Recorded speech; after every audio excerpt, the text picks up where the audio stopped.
Hi, I'm Alden Windrow, and that's not my real name, but a pen name. And so today I want to talk a little bit about pen names and also what this channel is about and how I foresee this channel developing in the future.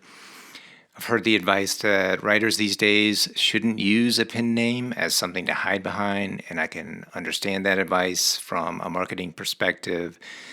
And even from the perspective that says those days are long over, and if you're an author today, you cannot be like Thomas Pynchon and have no photos taken of you and never do any interviews. But I think I want to push back on this advice a little bit. First of all, having a pen name, it wasn't my first thought, and it's more of an inconvenience than using my real name.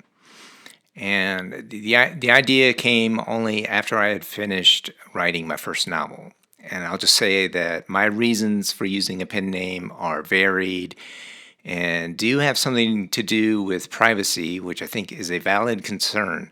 But in general, I had this creeping feeling that I needed to use one since my first novel, which, by the way, is a book I never thought I would write, is very autofictional and very personal as well. And so I did somewhat erroneously think that I could get away with not having to, have my photo out there, for instance, but it's out there now. And I didn't think I would have to start a YouTube channel, but here we are. So none of that was in my head when I started writing my first book. So basically, after learning what it takes to be a self published author these days, I realized I'm going to have to really embrace the pen name more publicly.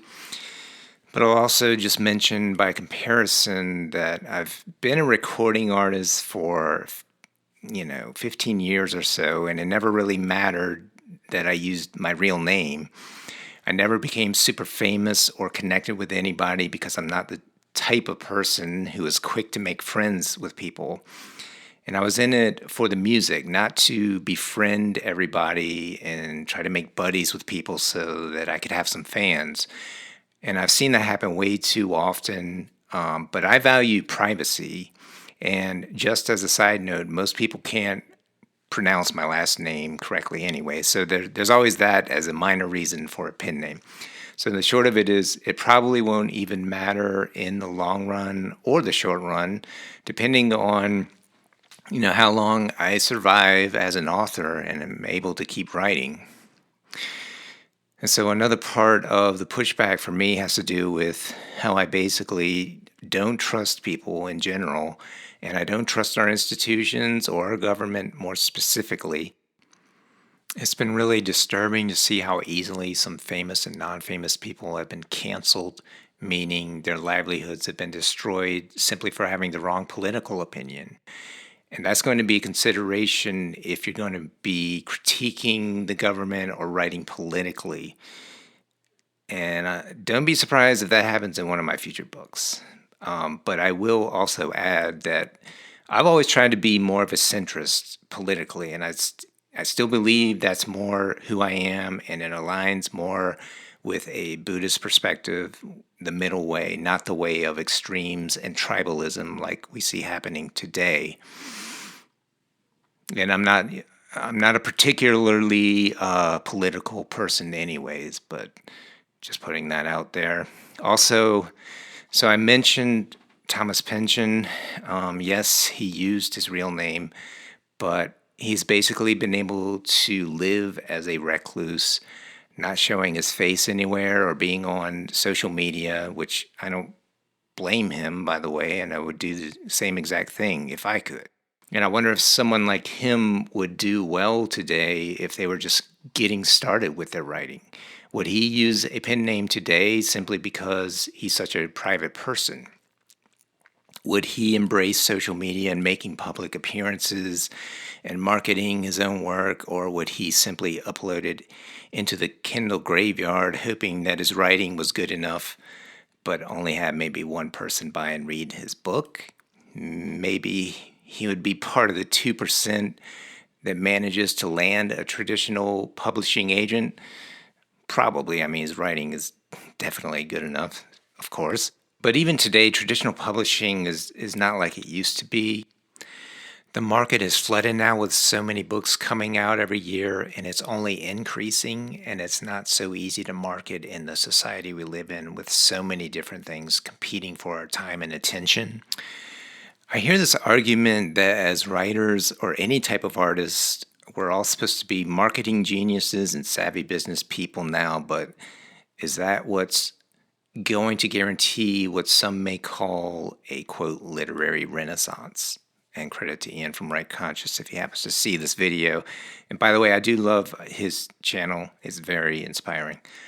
But I just somewhat have my doubts that putting the onus on all of us to juggle all these different roles some of us are ill suited for is a recipe for success, and that we're all going to put out great work just like the writers from past generations who didn't have to worry about all that, like competing with the internet and TikTok and everything competing for our attention these days. And what I really don't like is that it seems like anyone who complains about this is dismissed and told to get with the program. But I don't think someone like a Thomas Pynchon would thrive trying to make it as an author on these terms. And I'm not saying my writing compares to Thomas Pynchon at all, but simply pointing out that from what I've heard, he didn't put himself out there personally or trying to make buddies with all of his readers, which is now what we're all being told we have to do today, or else into the Kindle graveyard with us.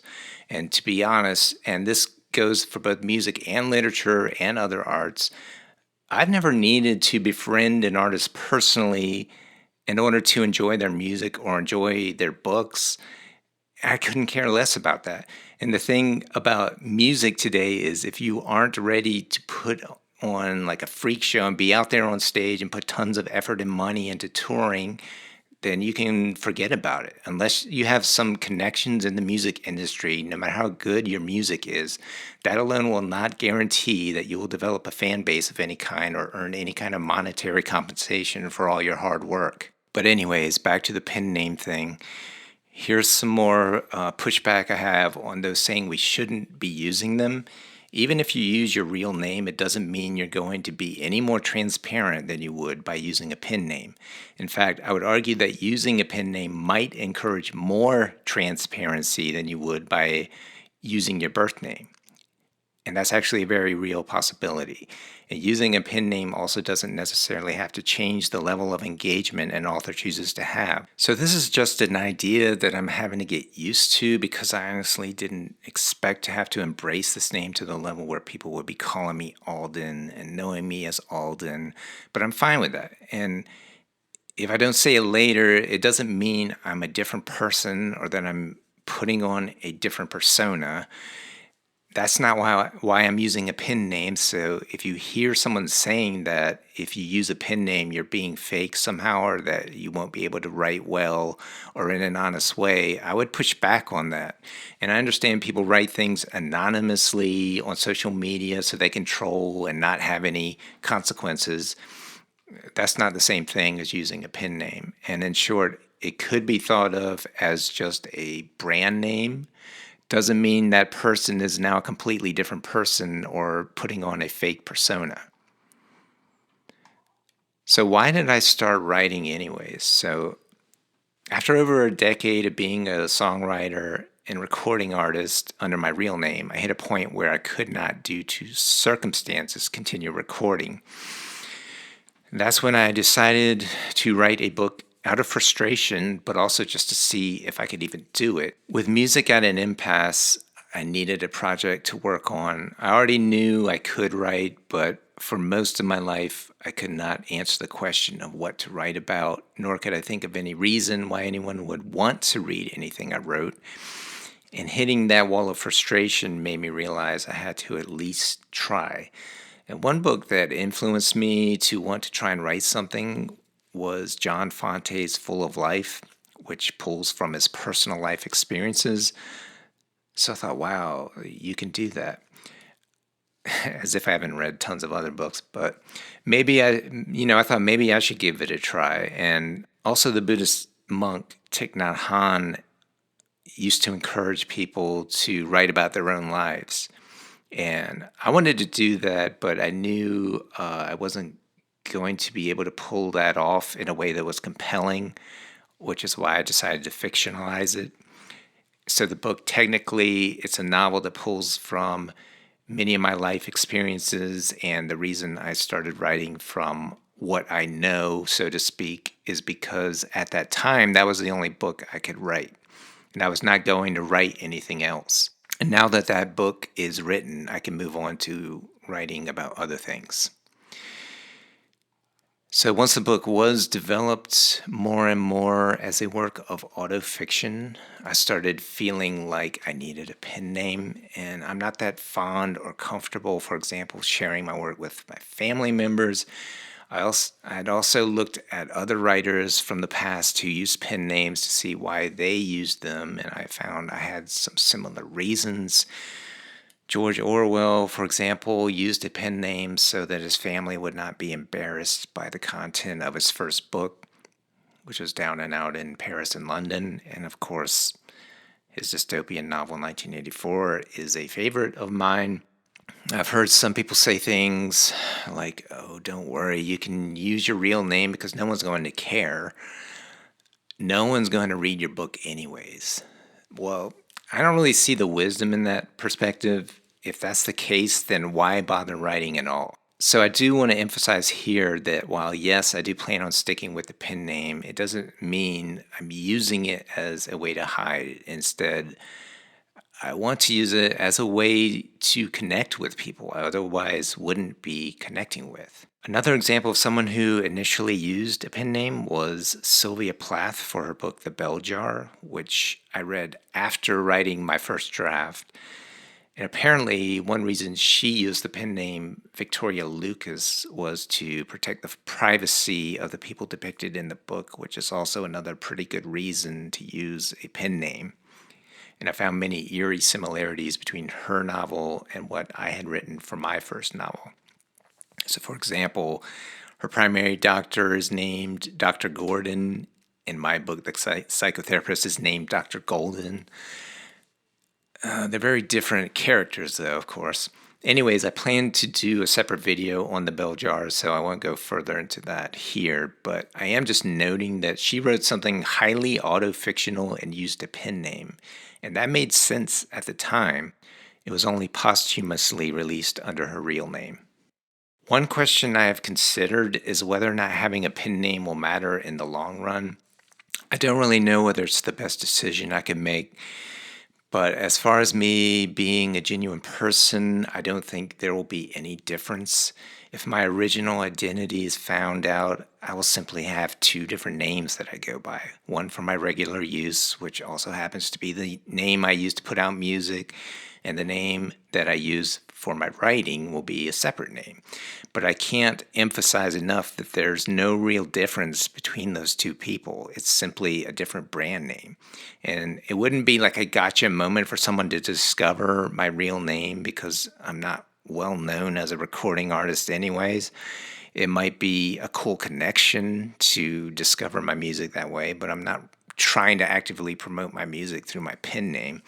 And my music isn't bad. I'm very proud of the work I've done, regardless of the results. Some people say, if you're going to have a pen name, be ready to embrace it fully without hiding behind it. And I can agree with that, but it will take some getting used to. And I think the important thing is whether or not I'm writing as well as I can and putting the work out there, as well as being as transparent as possible about who I am. As I mentioned about music, as much work as I put into it, I never really connected with an audience. And I think writing is a little bit different because it's a more direct way of communicating through language, and it will prompt me to talk about the writing I've done, hopefully with intelligence. It will always be a fascination to me how people will prefer to listen to other people talking over music. But with music, I always thought people will hear it and they'll just, become my fan and they'll follow me, etc. But it didn't really go like that. I played out live some, but even just doing that didn't really help me form long-lasting connections with people. I found that very hard to do. And part of the reason for that is I prefer to keep to myself a bit more. And I've also had my struggles with depression and social anxiety. It's a real thing, you know. So be careful out there, people who are just dismissing that. And also, I'll just say that's going to be a major theme in the writings that I'm currently reviewing, including my own book. Finally, I'll attempt to explain the purpose of this channel. What I plan to do with it is not fully set in stone. So to start, though, I plan on focusing more on analyzing books I happen to be reading that I'm interested in. I'm not that fast of a reader, though, so I'm not going to be putting out videos every day or even every week, which is just not sustainable for me. And I'm not doing this full time. It's simply one way to connect with people out there beyond the primary thing I'm trying to do, which is writing as a self-publishing author. But the other thing that could happen with this channel is I may decide to focus more on spiritual topics. I've been pretty invested in Buddhist practices and spent most of my 30s and 40s reading nothing but books on spirituality and Buddhism. So one thing that I think could be interesting is to give like little Dharma talks, but I don't know. We'll see. I'm just saying I think this channel may have room to grow or evolve in other directions. Like for example, like am I going to show my face eventually instead of doing this format I'm doing now, which is it just happens to be more convenient right now, considering the environment I'm in, where I live. So, but as far as what I mentioned about like giving Dharma talks, it could be good for me to just speak a little bit more spontaneously where that is concerned. But also, as far as reviewing books, I may cover more spiritual books along the way. So, like, I've read a lot of Pema Chodron books, Chogyam Trungpa Rinpoche, books on the teachings of Ajahn Chah and Ajahn Sumedho, books like Be Here Now. And I've also enjoyed reading Thomas Merton's books as well. So I'm not saying that's going to happen. I'm just saying, who knows where this will go. So as far as book analysis, what I really mean by that is exploring themes in books and giving an in-depth reader response rather than trying to persuade anyone into thinking a book is good or not. I would assume most books I would bother reviewing are books I'm going to like. I was an English major. I also have a master's in English literature, but you'd be surprised how many books I haven't read. And so some of the books I review may just be those books I was supposed to read but never got to. After graduating, I pretty much stopped reading fiction. Once I started to write again, my interest in fiction has somewhat reignited. My main concern about that as a writer and reader is that I actually care about what I'm ingesting and what I'm putting out into the world. So with that said, I'll just add that I'm not someone that's interested in art for art's sake or solely for entertainment purposes. I'll be thinking about how what I'm writing affects people and whether or not it has anything to teach, because if it doesn't, I'm probably not going to want to write it. And I'm not saying that I have 100% control over what lessons a work of fiction may have, but it's something that I plan on staying aware of in my writing, regardless of whether it's fiction or something else. Because ultimately, I'm not interested in churning crap out into the world when we're already oversaturated with books and media. Lastly, I'll mention that the books that I'm currently analyzing are all thematically related to the book I wrote, which, like Sylvia Plath's The Bell Jar, is a work of autofiction. And so hopefully, once the book is out, I'll be able to talk about that book a little bit more in depth. The name of that book is The Canceled Life of Xander Walbach. As I mentioned before, I can't guarantee that using a pen name is going to work out for me, but it's something I'm trying. And as far as today's literary industry, I understand that this is what we have evolved into, and it's pointless to say, well, it shouldn't be like this now. And I don't want to be, the old man yelling at clouds. But I'm just saying, who knows what could happen, maybe 50 years from now, people will look back at how ridiculous it was to think that writers and artists should also be business and marketing people. And no wonder most of the literature from that period sucked. But by then, it's more likely that no one will care that much, anyways, except for maybe the historians. By then, we may all be living in a surveillance state with no freedom left and the government in full control of everyone's lives, assisted by AI, of course. AI will provide all the entertainment we need. And that dystopian kind of future isn't so far fetched anymore, but maybe if we're willing to stand up for our humanity and for what's right and not let our culture degenerate like we've been doing, then maybe there'll still be a chance that we can evolve as human beings and become better versions of ourselves, transcending the ignorance and the petty tribalism of the present day. So, finally, what do you think about using pen names? Are you for them or against them? You know where I stand with this, that I still value privacy, and the internet has made it a lot more difficult where that is concerned. Also, what do you think about the state of the literary industry today and the outlook for future self published authors? You can let me know what you think in the comments. Thanks for listening, and I'll talk to you next time.